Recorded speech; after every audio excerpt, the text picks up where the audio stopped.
కల్పించకూడదు. వాళ్ళు ఎన్ని కష్టాలు వచ్చినా ఏం చేసినా ప్రతి ఒక్కరికి 3 పూట్ల ఆహారాన్ని అందించి వాళ్ళు ప్రాణాలు సైతం కూడా లెక్క చేయకుండా మన కరోనాలో కూడా ఎన్నెన్నో డిపార్ట్మెంట్లు బంద్ చేసినప్పటికీ కూడా ప్రతి ఒక్క రైతు కూడా పొలంలో చేరి ప్రాణాలకు తెగించి వాళ్ళు చేసి అందరికీ ఆహార పంటలు పండించి కరోనా సాగులను ఉండి కానీ ఆకలి సాగులు లేకుండా చేశారు.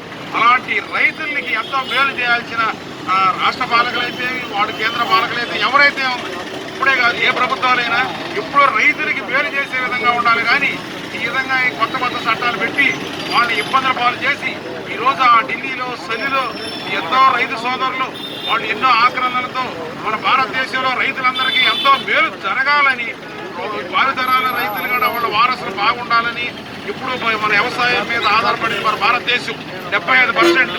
అలాంటి పరిస్థితులలో ప్రతి ఒక్కరూ బాగుండాలని ఆయన పోరాడితే 24 రోజులు అక్కడ చేస్తుంటే వాళ్ళు కళ్ళు లేని రాష్ట్రంలాగా ఉండడం ఇది రైతులకి నిజంగా శాపం, దురదృష్టంగా నేను భావిస్తున్నాను.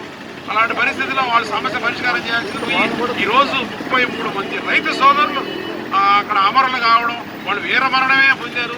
కానీ ఈ రోజు కన్నా వాళ్ళు కళ్ళు తెరిచి ఆ రైతులకు మేలు జరిగే చట్టాలు చేయాలి. కానీ చట్టాలు ఏకపక్షంగా ఎక్కడో కార్పొరేటర్ల కూర్చొని చేయడం చాలా తప్పు.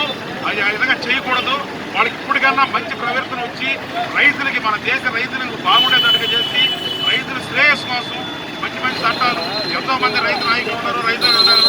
అలాంటి వాళ్ళని తీసుకొని దగ్గర పెట్టుకొని వాళ్ళ ఇష్టానుసారంగా చేయాలి. కానీ ఏకపక్షంగా చేయకూడదు. ఇంతవరకు జరిగింది ఏదో జరిగింది. ఇకనన్నా రైతులకి బాగుపరిచి మంచి రోజులు తీసుకురావాలని దీని సందర్భంగా అందరూ పాలకులను కోరడం జరుగుతూ ఉంది. రైతులకు మంచి జరగాలి. రైతు లేకపోతే దేశమే లేదు. సెలవు.